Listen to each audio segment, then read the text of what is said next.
Não quero nenhuma bagunça herdada na minha infraestrutura, rosnou Otávio, cutucando meu terminal como se ele fosse um ex que devia pensão.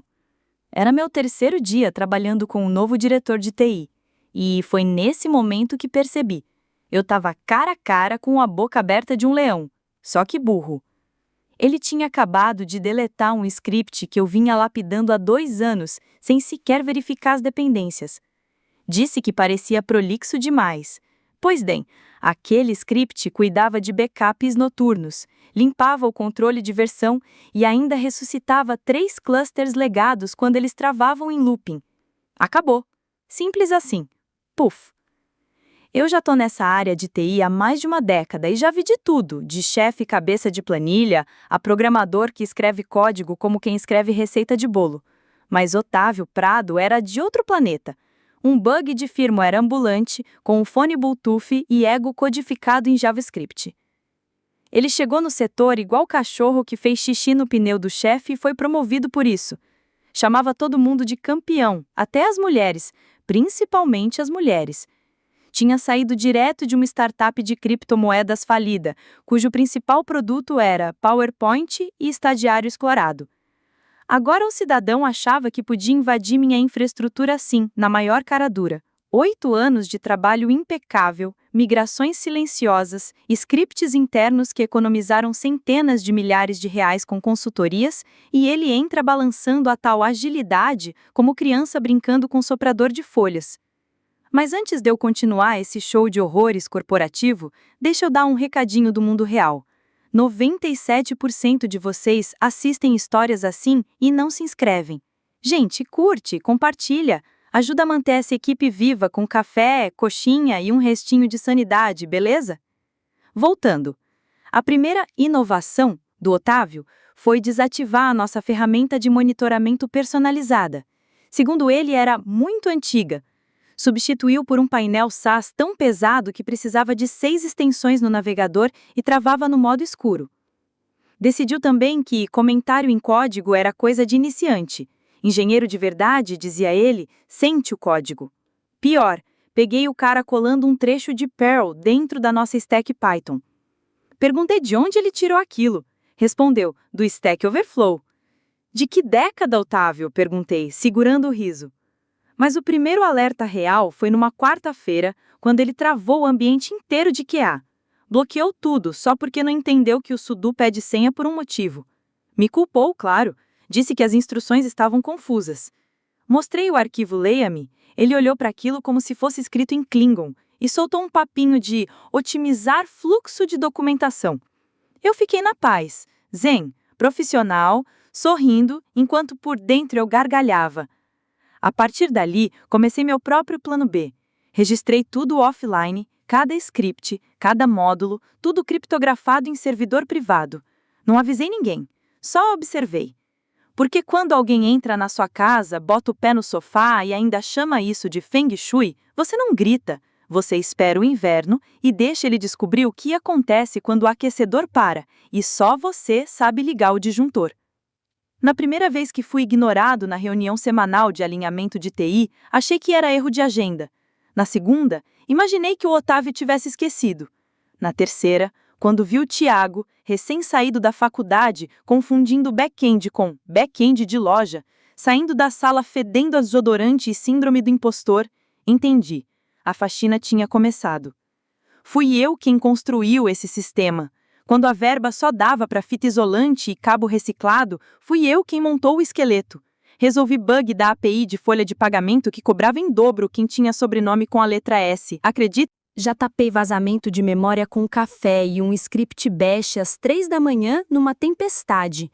E agora iam me trocar por molecada com certificado de PowerPoint que acha que YAML é nome de iogurte?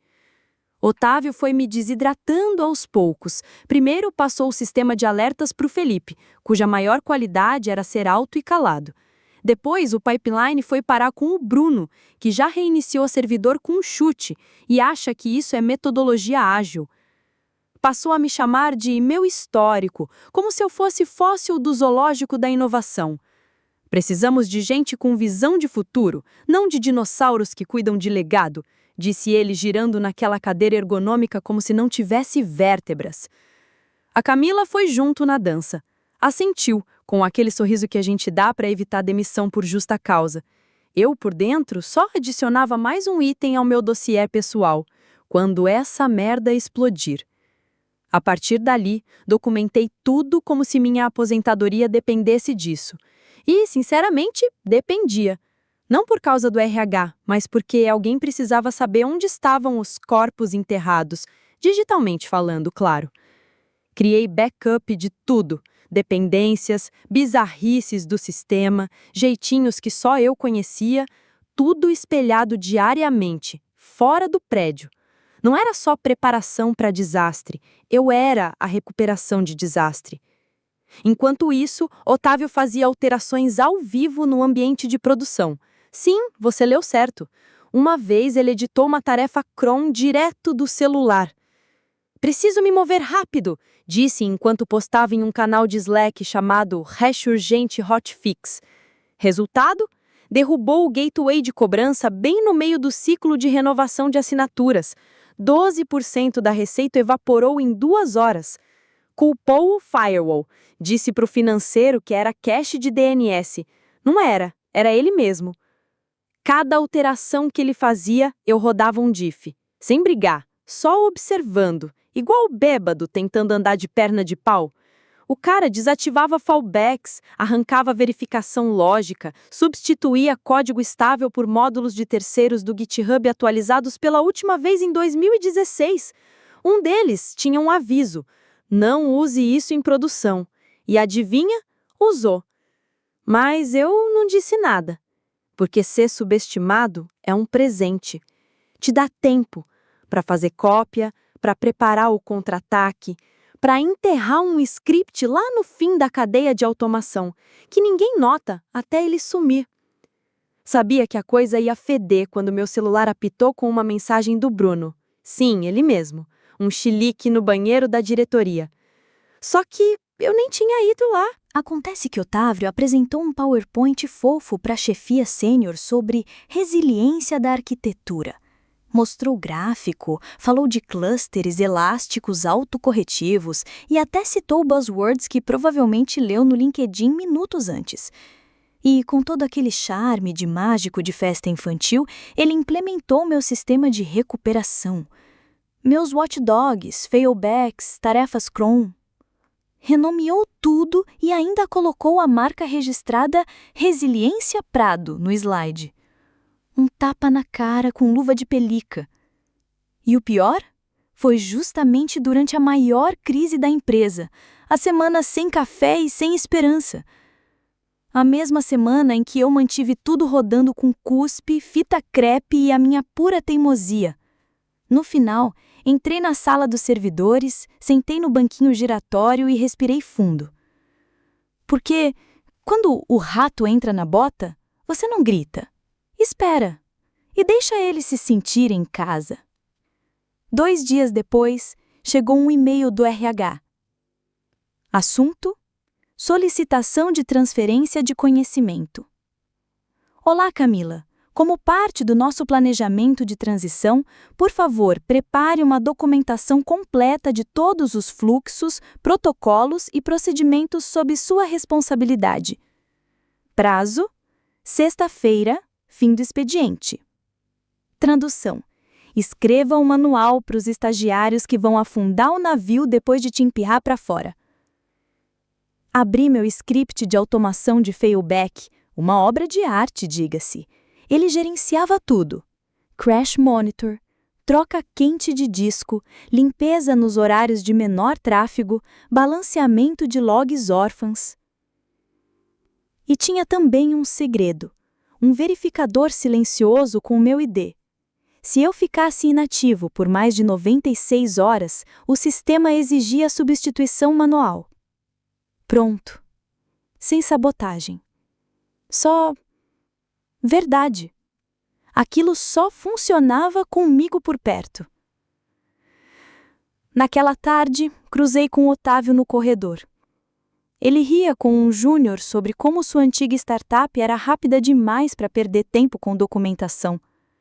Eu só ri, Ele nem notou. Nunca olhava para mim.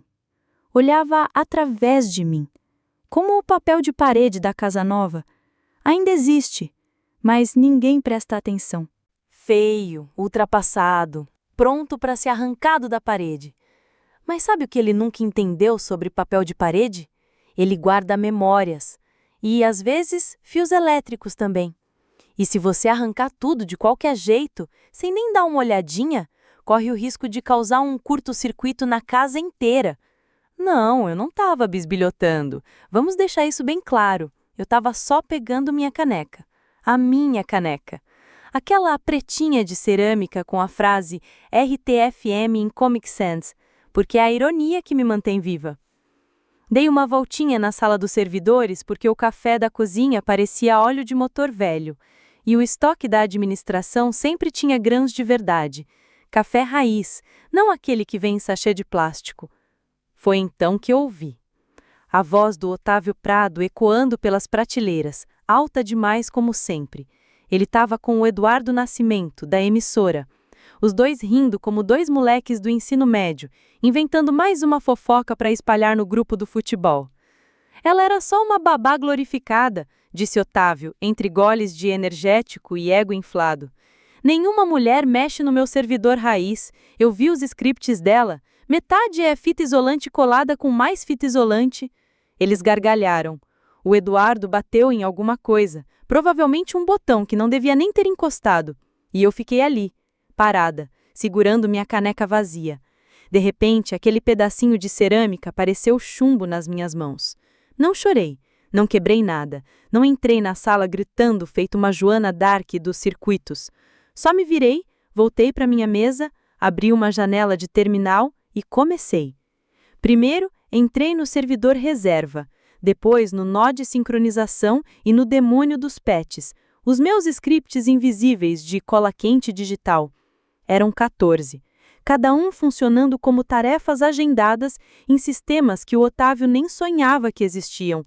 Era o meu exército silencioso, a fita crepe e as orações que evitavam um incêndio diário no Império TI Brasil. Um por um, adicionei uma condição final. Não era um desligamento, nem um ataque nuclear digital, só uma verdade condicional com classe. Executar somente se Camila Rocha, uma usuária, for igual a true, em termos operacionais, e executar apenas se eu ainda estivesse empregada. Registrei os horários, vinculei tudo ao meu perfil LDAP e ao sistema de crachás. Se o RH cancelasse meu acesso, o sinal de vida parava e, junto com ele, todas as recuperações discretas, os vigilantes noturnos e as limpezas invisíveis da madrugada. O castelo ainda pareceria firme, até o cupim parar de segurar a estrutura. Então, abri meu rastreador de logs, um painelzinho que eu mesma tinha criado, que espelhava as principais métricas: picos de CPU, desvios de usuário, aumento anormal de memória, rastreamento de certificados. Dei o nome de zelador do sistema. Otávio nunca nem clicou, achou que era piada. Atualizei o cabeçalho do painel. Custodiante ativa. Verdade. Fechei o notebook, dirigi até em casa num mais absoluto silêncio e, claro, estava chovendo porque é óbvio que estava. Minhas mãos não tremiam, meu maxilar estava relaxado. Preparei um chá, tirei as botas, me sentei perto da janela e fiquei olhando a tempestade riscar o vidro com seus relâmpagos como se estivesse pintando uma aquarela. Do meu terminal doméstico, iniciei a auditoria. Nada malicioso, só observei. Vi os commits de código do Otávio passando pelo log como caminhões com eixos soltos. Vi ele corrigir uma falha de segurança comentando o validador de login. Vi ele desativar um alerta de memória porque era barulhento. Cada linha errada, cada atalho, cada trinca que ele alargava, eu marcava. Não para sabotar, mas para lembrar. Porque quando chega o outono, não é a tempestade que derruba a casa, é a ausência da pessoa que a mantinha de pé. A sexta-feira amanheceu embrulhada em sorrisos falsos e coxinhas amanhecidas. O RH mandou um convite no calendário, com o título Revisão de Otimização do Fluxo de Trabalho do Quarto Trimestre, que em linguagem corporativa quer dizer vamos te demitir, mas com gráficos coloridos de pizza. Cheguei 10 minutos antes, como sempre, calça passada, cabelo preso, silêncio respeitoso, dignidade intacta. Me deixaram esperando. Depois me chamaram. O Otávio já estava lá, sentado bebendo uma garrafinha de kombucha, como se soubesse o que era fermentação. Na tela do notebook dele, um painel de desempenho que ele não entendia, mostrando um uptime que ele jamais conquistou. Sandra Almeida, do RH, sorriu daquele jeito que só agentes fúnebres devem sorrir em enterros discretos. Camila, ela começou, no tom robótico de quem decorou um roteiro de R$ 300 por hora. Enquanto nos realinhamos para um futuro mais ágil, queremos abrir espaço para vozes alinhadas à nossa nova estratégia de inovação. Suas contribuições foram registradas e profundamente valorizadas. Infelizmente, meu crachá foi desativado bem no meio da frase. Vi a notificação do Slack no meu celular. Você foi desconectada. Por favor, logue novamente. Um timing perfeito. Nada dramático. Só limpo, bem ensaiado, como um aspirador silencioso sugando o ar da sala antes que alguém perceba. Não discuti, não fiz perguntas, só assenti com a cabeça, levantei-me e saí, com minha dignidade dobrada e guardada na bolsa, junto com um pendrive que não tinha nada que pudessem usar contra mim. Mas tinha tudo que, um dia, eles gostariam de ter prestado atenção. Minha mesa já estava encaixotada. Um desenvolvedor júnior, que eu mesma tinha treinado, me entregou a caixa sem nem olhar nos meus olhos. O pobre coitado parecia querer se esconder dentro do carpete. Murmurou, desculpa. Eu sorri, dei um tapinha na caixa como quem afaga um gato dormindo e segui em frente até o portão de segurança. Ergui o crachá por reflexo. Não apitou. Claro que não. No estacionamento, fiquei sentada no carro por 1 minuto inteiro, antes de girar a chave. Sem lágrimas, sem drama. Só um silêncio estranho e reconfortante, como um momento antes de uma queimada controlada, quando tudo já está molhado de querosene e tudo o que resta é esperar o nome desaparecer da folha de pagamento. Abri o celular, entrei no meu e-mail secreto do Proton, aquele só para alertas técnicos, e enviei uma única linha. Sujeita à custódia, remoção da integridade do sistema corporal. Custodiante removida. Cliquei em enviar. E assim, a cola invisível evaporou. As tarefas agendadas pararam. Os scripts vigilantes apagaram-se como vagalumes. Dirigi de volta para casa com os vidros abertos. O silêncio era uma sinfonia. Naquela noite, enquanto cortava legumes e tomava um vinho barato com gosto de vingança e amora, meu celular vibrou. Era Lívia Martins, uma das poucas engenheiras que ainda tinham alma. Camila, o Otávio acabou de me perguntar como restaurar o servidor de backup. Ele achou que era da AWS. Não é, né? Sorri. Eu? Não, porque aquele servidor era meu. E agora é só mais um fantasma na máquina, sussurrando. Você devia ter deixado ela mexer no servidor raiz. Começou pequeno, como toda avalanche que se preze. Um soluço aqui, um chiado ali, daqueles arrotos de rede que normalmente se resolvem em 5 minutinhos. Tempo suficiente para o pessoal do helpdesk pegar uma coxinha e fingir que está resolvendo algo muito importante. Segunda-feira, 7h42 da manhã. A latência do servidor Exchange vai lá para o alto. E-mails internos começam a voltar como bumerangue. As integrações do Slack, 30 segundos de atraso, o suficiente para causar mini-surtos em gestores ansiosos. Ainda não era um apocalipse, mas o fim do mundo tem que começar de algum lugar, né? E é claro que Otávio Prado entrou no escritório de TI como sempre, cercado pela sua nuvem de colônia adocicada e uma confiança que só pode ter vindo num pacote promocional junto com a arrogância. Ele olhou para o painel de status, aquele cheio de alertas piscando em vermelho, e deu de ombros, como se estivesse afastando pernilongos. Isso aí é problema de DNS, anunciou, todo metido. Essas coisas balançam. Alguém reinicia o roteador e pronto. Enquanto isso, eu estava sentada em uma cadeira de jardim, 2 estados de distância, com os pés na piscina e uma mimosa na mão, aproveitando um feriado disfarçado, olhando para o painel no meu celular. Meses antes, eu tinha instalado um espelhinho silencioso do painel de operações num domínio privado. Ninguém nem percebeu. Estavam ocupados demais brincando de destruir o que nem entendiam. A barra vermelha piscou de novo, dessa vez no nó de desvio. Esse é daqueles problemas invisíveis, estilo inimigo oculto. Carimbos de tempo desalinhados, erros de sincronização, pequenas incompatibilidades que, com o tempo, viram uma dor de cabeça maior que fatura de cartão no fim do mês. A maioria ignora, até que às 2 da manhã, um processo crítico falha e a folha de pagamento vai parar na conta da manicure da secretária do estagiário. Eu? Nunca. Eu tinha escrito um script de autocorreção para o desvio, ou drift, se você quiser bancar o chique, há mais de 3 anos. Uma coisinha discreta que rodava todo dia, religiosamente, às 2h12 da madrugada. Sem alarde, sem drama. Só resolvia. Funcionava bem, mas só se meu perfil de custodiante estivesse ativo. E numa bela manhã de sexta-feira, Camila Rocha, uma usuária, virou falso. Ou seja, eu estava oficialmente fora.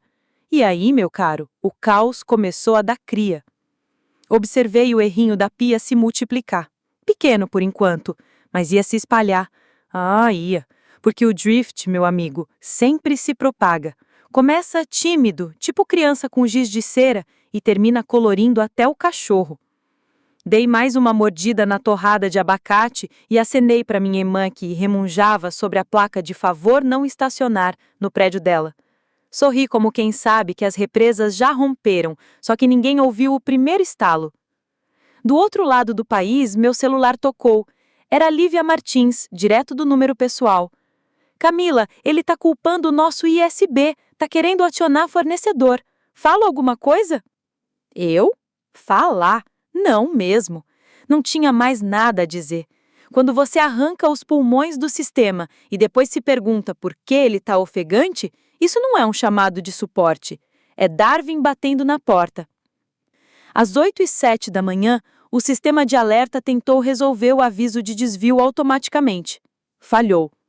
O módulo de resposta piscou em vermelho. Pela primeira vez em 2 anos e meio. Sem script de substituição, sem backup, sem plano B. E Otávio? Otávio entrou na reunião de operações da segunda-feira com um copo de café numa mão e na outra um marcador de quadro branco, esboçando um novo esquema de redundância que mais parecia o rabisco de uma aranha elétrica sob efeito de cocaína, desenhado por uma criança de 4 anos. Desliguei o celular e tomei mais um gole. A mimosa tinha gosto de justiça silenciosa e bem servida. Terça-feira, 7h14 da manhã. O cluster financeiro travou, e não foi aquela travadinha marota, tipo reinicia e volta. Foi tipo enterro mesmo, ponto final, sistema morto na mesa, as transações congeladas no meio do caminho, o planejador de folha de pagamento girando como uma aranha bêbada em uma teia falida. Às 7h21, o servidor de login resolve participar do velório. O tal do handshake LDAP falha, os links de redefinição de senha quebram, a galera do escritório não consegue acessar nem os próprios e-mails. Sistema de chamados? Mudo. Portal do RH? Morto. Nem o Wi-Fi do prédio eles conseguiriam usar para mandar um socorro básico. 7h38.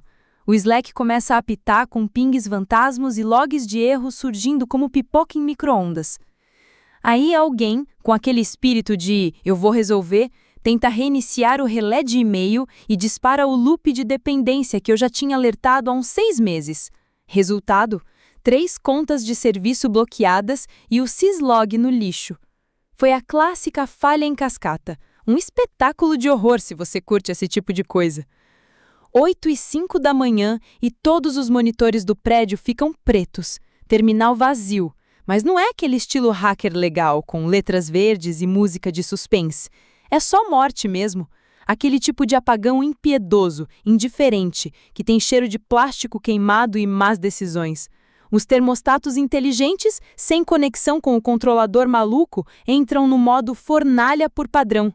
O escritório vira um caldeirão a 30 graus. Alguém tenta abrir uma janela. Spoiler, as janelas não abrem. O prédio virou uma sauna cheia de técnicos desesperados e estagiários suando como se tivessem corrido a São Silvestre com roupa social. Ele me manda mensagem de novo.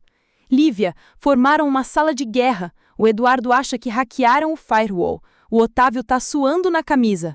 Eu. Ótimo. Hidratação é tudo quando a incompetência tá pegando fogo. Às 8h12, meu telefone toca. Número desconhecido. Nem atendo. Toca de novo. Outro número, outro DDD. Sorrio, tomo um gole do meu café preto e deixo cair direto na caixa postal. Na terceira vez, resolvo olhar.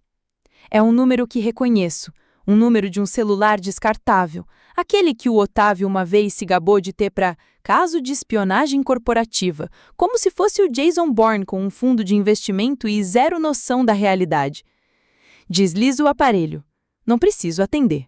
O que eu diria? Você conseguiu, campeão. Parabéns, quebrou tudo. Em vez disso, abro meu painel de sombra. Toda a camada de fallback está morta. Cada tarefa cron, daemon e loop de resgate expirou ou recusou-se a rodar. O sistema está apenas cumprindo ordens, e na ausência de sua guardiã, faz o quê? Nada. E nesse nada, eu sinto. Não só satisfação, uma raiva, mas não aquela que grita, xinga e joga cadeira. É uma raiva fria, gélida, merecida. O tipo de raiva que esperou, que documentou, que assistiu de camarote a um desastre anunciado, como quem vê um trem indo direto para o muro com um PowerPoint no lugar do freio. 8 anos. 8 anos de noite mal dormida, calo no dedo de tanto digitar para depois ouvirem que a culpa é da infraestrutura legada. Agora os servidores estão mudos. Esse silêncio é meu. O silêncio da vingança. Que ele sue. Que os monitores permaneçam pretos. Que os engravatados naquela sala de conferência, a sauna, finalmente se perguntem a única coisa que deveriam ter perguntado 2 meses atrás. Cadê a Camila Rocha? 9h17. Meu telefone toca de novo. Dessa vez nem preciso ver o identificador. O tipo de vibração já entrega. É a fúria desesperada de um executivo atravessando o vidro com o poder da frustração. Um toque? 2? Vai para a caixa postal? Não, essa merece resposta. Atendo. Camila Rocha. Digo com a calma de quem já zerou o jogo. Pausa, e então a voz explode no viva-voz como uma britadeira furando parede de gesso molhado. Camila, aqui é o Ricardo. Sem oi, sem bom dia, sem educação, só pânico travestido de bronca. Preciso saber agora mesmo o que você fez. Dou um leve sorriso. Nada.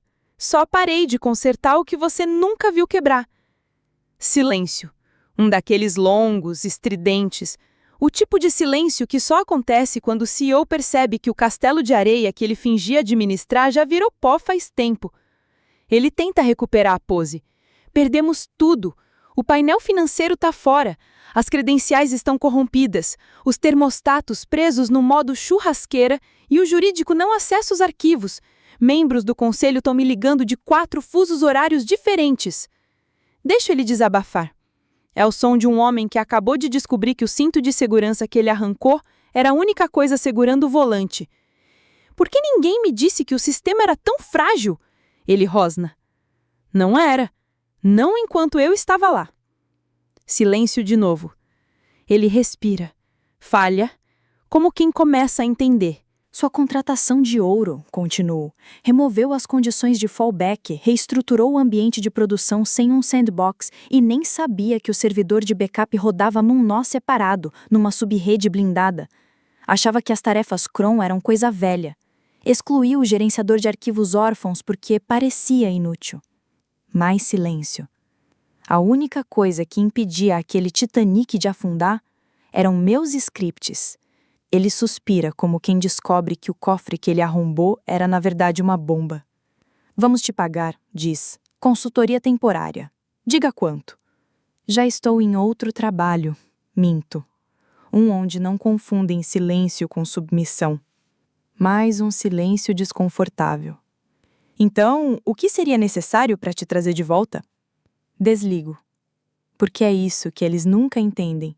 Não dá para desfazer uma ponte, especialmente uma que sustentava o prédio inteiro. Na quarta-feira de manhã, o comunicado oficial chegou, com aquele linguajar pomposo, tipo o relatório da CIA, misturado com notificação jurídica, que dá até bocejo. Mas a verdade era simples, sem firula. A causa raiz?